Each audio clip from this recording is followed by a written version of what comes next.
सुप्रभात छात्रों, हिंदी दर्शिका के अंतर्गत विशेष अध्ययन हेतु कनुप्रिया इसका हम अध्ययन कर रहे थे। उसके अंतर्गत सेतु में इस घटक का हमारा अध्ययन हो चुका है। उसके बाद अमंगल छाया के अंतर्गत थोड़े घटक, थोड़े परिच्छेदों के बारे में हमारा अध्ययन हो चुका है। उसके बाद अभी आगे का पद्यांश देखते हैं। अमंगल छाया के अंतर्गत आगे का घटक यहाँ तक हमारा हुआ था। देखो कि पर जान रख कि ये तुझे बिल्कुल नहीं जानते, पथ से हट जा बावरी। ठीक है, यहाँ पर राधा का अंतर्मन अथवा राधा का मन उसे संबोधित करते हुए समझा रहा है, यह यहाँ पर दिया गया है। तो आगे, यह आम वृक्ष की डाल उनकी विशेष प्रिय थी। यह आम वृक्ष की डाल उनकी विशेष प्रिय थी। तेरे न आने पर सारी शाम इस पर टिक उन्होंने वंशी में बार बार तेरा नाम भरकर तुझे टेरा था। ठीक है, टेरना यानी बुलाना। आज यह आम की डाल सदा सदा के लिए काट दी जाएगी। आज यह आम की डाल सदा सदा के लिए काट दी जाएगी, क्योंकि कृष्ण के सेनापतियों के वायु वेगगामी रथों की गगनचुंबी ध्वजाओं में यह नीची डाल अटकती है और यह पथ के किनारे खड़ा छायादार पावन अशोक वृक्ष आज खंड खंड हो जाएगा।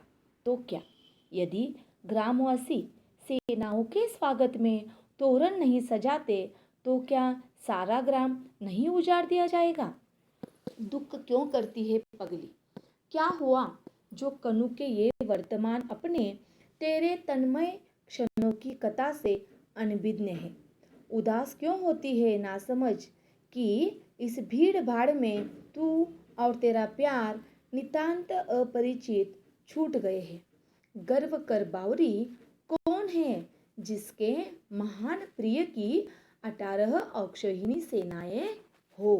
ठीक है, तो देखिए यहाँ पर राधा का अवचेतन मन उसके चेतनावस्था के मन को संबोधित करते हुए उसे समझा रहा है। उसके अंतर्गत हमने देखा है कि घाट से आते हुए कदम के नीचे खड़े कनु को देवता समझकर तू प्रणाम करने जाया करती थी। आज उस राह से हे पगली तू मत लौट, ऐसा उसका मन कह रहा है। क्यों ऐसा कह रहा है? तो उस राह से आज कृष्ण की 18 अक्षौहिणी सेनाएं युद्ध में भाग लेने जा रही है। ठीक है, आज उस पथ से अलग हटकर खड़ी होने को उसका मन कह रहा है।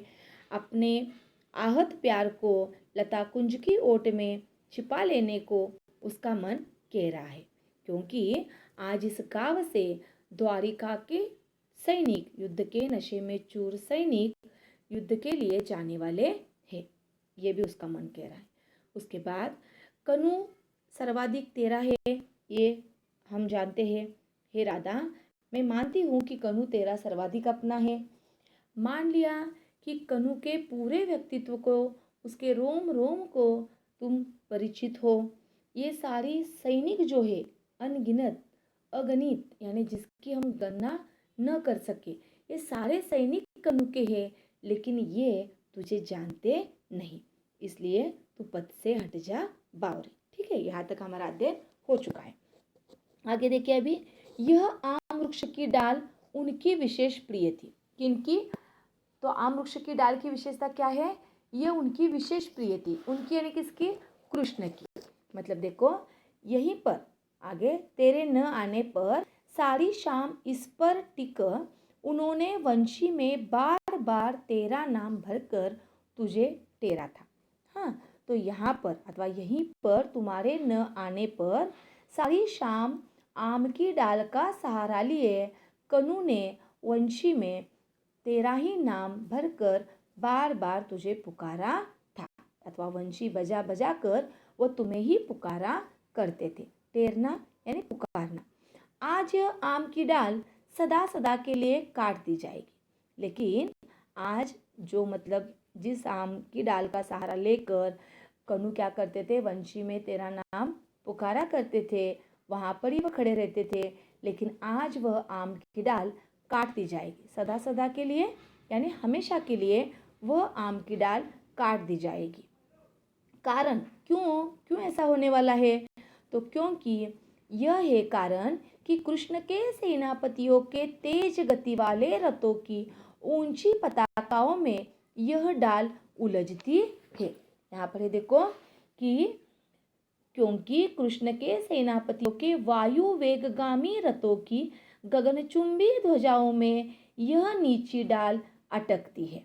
वायु वेगगामी यानी हवा की गति से चलने वाले, मतलब वो रथ कैसे है, इतने जलद गति से वो दौड़ रहे हैं जैसे कि हवा जैसे तेज दौड़ती है, तेज गति से दौड़ती है, उस प्रकार वह रथ हवा की गति से चलने वाले हैं। तो वायु वेगगामी यानी हवा की गति से चलने वाले रथों की गगनचुंबी ध्वजाओं में, गगनचुंबी यानी आकाश को चूमने वाली, यानी बहुत अधिक लंबी जो ध्वजाएं हैं, पताकाएं हैं, उसमें वह डाल क्या करती है? रुकावट निर्माण करती है। इसलिए वह डाल सदा सदा के लिए काट दी जाएगी। और यह पथ के किनारे खड़ा छायादार पावन अशोक वृक्ष आज खंड खंड हो जाएगा। तो आज क्या होने वाला है? आम वृक्ष की डाल भी काट दी जाएगी और अशोक का पावन वृक्ष भी, जो छाया देने वाला वृक्ष है, वह भी आज नष्ट हो जाएगा। हाँ, तो पथ के किनारे खड़ा यह पवित्र अशोक का पेड़ खंड खंड नहीं किया गया तो आश्चर्य नहीं होना चाहिए। मतलब वह भी अब नष्ट होगा, क्योंकि अब यह युद्ध इतना प्रलयंकारी, इतना भयंकर बन चुका है कि सेना के स्वागत में यदि ग्रामवासी तोरण नहीं सजाएंगे तो भी गांव भी उजाड़ दिया जा सकता है। यहाँ पर दिया है, देखो, यदि ग्रामवासी सेनाओं के स्वागत में तोरण नहीं सजाते तो क्या सारा ग्राम नहीं उजाड़ दिया जाएगा? मतलब ग्रामवासी, गांव वाले लोग भी अगर सेनाओं का स्वागत नहीं करते, उनके स्वागत में तोरण नहीं सजाते, तो सारा गांव भी नष्ट कर दिया जा सकता है। इतना वह युद्ध आज क्या बन चुका है? प्रलयंकारी बन चुका है, भयानक बन चुका है। ठीक है, आगे, दुख क्यों करती है पगली? दुख क्यों करती है पगली? क्या हुआ जो कनुके ये वर्तमान अपने तेरे उन तन्मय क्षणों की कथा से अनभिज्ञ है? उदास क्यों होती है नासमझ कि इस भीड़ भाड़ में तू और तेरा प्यार नितांत अपरिचित छूट गए हैं। तो देखिए यहाँ पर दिया है, उसका मन कह रहा है उसे कि दुख क्यों करती है पगली? हे पगली, हे राधे, तुम्हें दुख नहीं करना चाहिए। क्या हुआ? अगर क्या होता है कि कनु के ये वर्तमान सारे जो क्षण है, ये जो अपने उनके सैनिक अथवा जो क्षण है, यह तेरे उन तन्मय क्षणों की कथा से अनभिज्ञ है। मतलब तूने जो उसके साथ बिताए हुए क्षण है, उसके प्यार में तल्लीन होकर तुम जो भी रासलीलाएं करती थी, उन रासलीलाओं से, उस तन्मय क्षणों की कथा से जो वर्तमान के लोग हैं, ये अगर अनभिज्ञ है, अनजान है, तो तुम्हें दुख होने की आवश्यकता नहीं है। उदास क्यों होती है नासमझ? हे नादान अथवा हे नादान राधा, तू उदास क्यों हो रही है कि इस भीड़ भाड़ में तू और तेरा प्यार नितांत अपरिचित छूट गए हैं। तो तुम्हें उदास नहीं होना चाहिए। तो हे कनुप्रिया, कनु के साथ तुमने व्यतीत किए हुए तन्मयता के गहरे क्षणों को कनु भूल चुके हैं। इस समय कृष्ण को केवल अपना वर्तमान काल अर्थात महाभारत का निर्णायक युद्ध ही याद है, लेकिन फिर भी तुम्हें उदास नहीं होना चाहिए। हे कनुप्रिया, आज यदि कृष्ण युद्ध की इस हड़बड़ाहट में तुम्हें और तुम्हारे प्यार से अपरिचित होकर तुमसे दूर चले गए हैं, तो भी तुम्हें उदास नहीं होना चाहिए। हाँ, कि बाबा इस भीड़ भाड़ में, इस युद्ध की हलचल में तुम और तुम्हारा प्यार अपरिचित छूट गए हैं, कृष्ण तेरे पास नहीं है अथवा कृष्ण तुम्हें छोड़कर चला गया है, यह सोचकर तुम्हें उदास होने की आवश्यकता नहीं है। ऐसा उसका मन उसे समझा रहा है। आगे, गर्व कर बावरी, कौन है जिसके महान प्रिय की 18 अक्षौहिणी सेनाएं हो? मतलब देखिए, तुम्हें दुख नहीं करना चाहिए कि कनु के ये वर्तमान के जो सारे लोग हैं वो तुम्हारे तल्लीन प्यार की कथा से अनजान है। अनभिज्ञ यानी अनजान, और तन्मय यानी तल्लीनता। तन्मय यानी तल्लीनता, अनभिज्ञ यानी अनजान, नासमझ यानी नादान। हाँ, तो उसका मन उसे कह रहा है कनुप्रिया को कि दुख क्यों करती है पगली, क्या हुआ जो कनु के ये वर्तमान अपने तेरे उन तन्मय क्षणों की कथा से अनभिज्ञ है।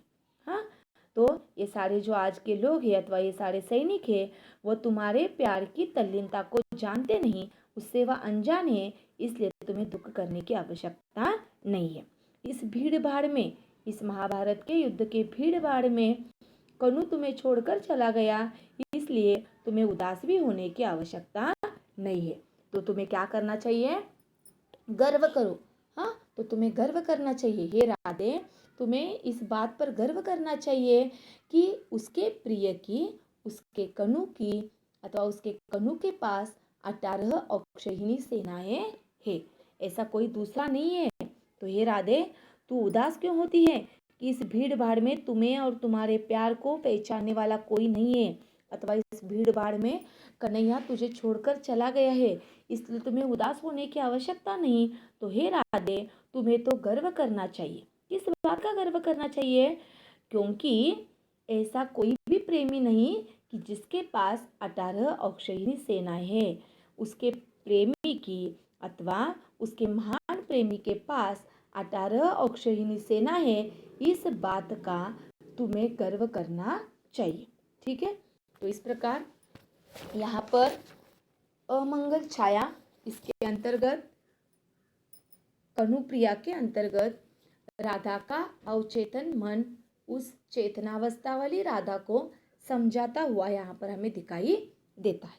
ठीक है, इसमें से भी अगर आपको नए नए प्रश्नार्थ मिलते हैं तो आप वहाँ पर लिखने की कोशिश करना है। थोड़े प्रश्नार्थ में बताऊंगी। देखो यहाँ पर, आज राधा उस पथ से दूर हट जाए, ऐसा क्यों कहा है? मतलब देखिए, कारण लिखिए इसके लिए। यहाँ पर अमंगल छाया के अंतर्गत आज राधा उस पथ से दूर हट जाए, कारण लिखिए। क्या कारण है?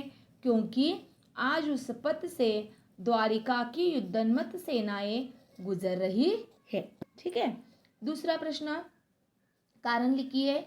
आम वृक्ष की डाल सदा सदा के लिए काट दी जाएगी, क्यों काट दी जाएगी?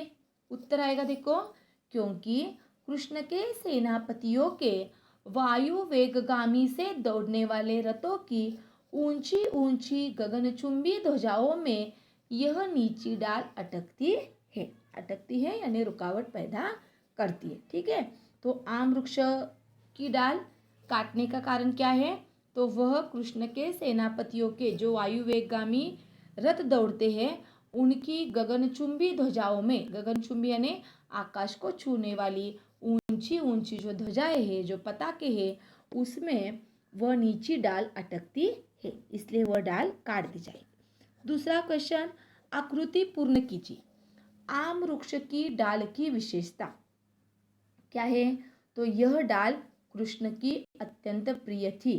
दूसरा, राधा के न आने पर इस डाल पर टिककर कृष्ण बार बार वंशी में भरकर राधा का नाम टेढ़ा करते थे। हाँ, तो दो घटक यहाँ पर आएंगे। आम वृक्ष की डाल की विशेषता क्या है? तो एक मतलब यह डाल कृष्ण की विशेष प्रिय थी, और दूसरा, राधा के न आने पर इसी डाल पर टिककर कृष्ण वंशी में भरकर राधा का नाम पुकारा करते थे। ठीक है, नेक्स्ट देखिए, उत्तर लिखिए। आकलन के लिए क्वेश्चन है, उत्तर लिखिए। कनु सबसे ज्यादा इसका है। कनु सबसे ज्यादा इसका है, किसका है? राधा का है। उत्तर आएगा। राधा इसके रोम रोम से परिचित है। राधा इसके रोम रोम से परिचित है, किसके? कनु के। ठीक है, यहाँ पर आप गलती से भी कनु प्रिया ऐसा अगर आप लिखते हो तो उत्तर आपका गलत आएगा। उत्तर के लिए शब्द है कनु अथवा कृष्ण। हाँ, क्योंकि कनु प्रिया यानी कनु की प्रिया यानी राधा, ऐसा उत्तर आ सकता है। तो राधा इसके रोम रोम से परिचित है, किसके रोम रोम से परिचित है? उत्तर आएगा कनु के। अगणित सैनिक इसके हैं। जो अगणित सैनिक है वह किसके हैं? कनु के हैं। ठीक है। नेक्स्ट, राधा को ये बिल्कुल नहीं पहचानते। कौन राधा को बिल्कुल नहीं पहचानते? तो कनु के सैनिक। सिर्फ सैनिक लिखने से अच्छा है कि आपको क्या लिखना है?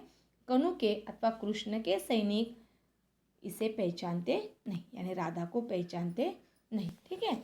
नेक्स्ट क्वेश्चन आ सकता है, देखो, कनुप्रिया को उदास नहीं होना चाहिए। उत्तर लिखिए। कनुप्रिया को उदास नहीं होना चाहिए कि भीड़ भाड़ में वह और उसका प्यार नितांत अपरिचित छूट गए हैं। दूसरा, कनुप्रिया को गर्व करना चाहिए। किस बात का गर्व करना चाहिए? कि उसके प्रिय के पास 18 अक्षौहिणी सेनाएं हैं। ठीक है। तो इस प्रकार यहाँ पर अमंगल छाया का पूरा घटक पूर्ण हुआ है। एक प्रश्न के अंतर्गत उसका जो अध्ययन है वह हम आगे की तासिका में करेंगे।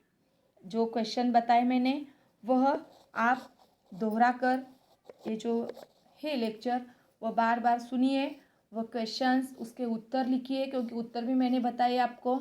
अन्य अगर क्वेश्चन निकाल सकते हो तो निकालने की कोशिश करना है। क्वेश्चन निकालते समय आकलन कृति संजाल पूर्ण कीजिए, आकृति पूर्ण कीजिए, इसके साथ साथ कारण लिखिए, उत्तर लिखिए, अथवा कठिन शब्दार्थ के अर्थ लिखिए। नया शब्द कुछ अगर आपको लगता है तो वह शब्द, उसका अर्थ, ऐसे ज़्यादा से ज़्यादा आपको जितने हो सके उतने क्वेश्चन बनाना आवश्यक है, क्योंकि एक ये काव्य 10 अंक के लिए आपको एग्जाम में आने वाला है। इसके लिए कुछ भी ऑप्शनल नहीं है, अथवा वगैरह इस प्रश्न को, इस घटक को कुछ भी नहीं है कि जिसके लिए ये कंपलसरी है। ऐसा समझकर आपको इस घटक का अध्ययन जितना हो सके उतना अच्छी तरीके से करने की आपको कोशिश करनी है। ठीक है। धन्यवाद।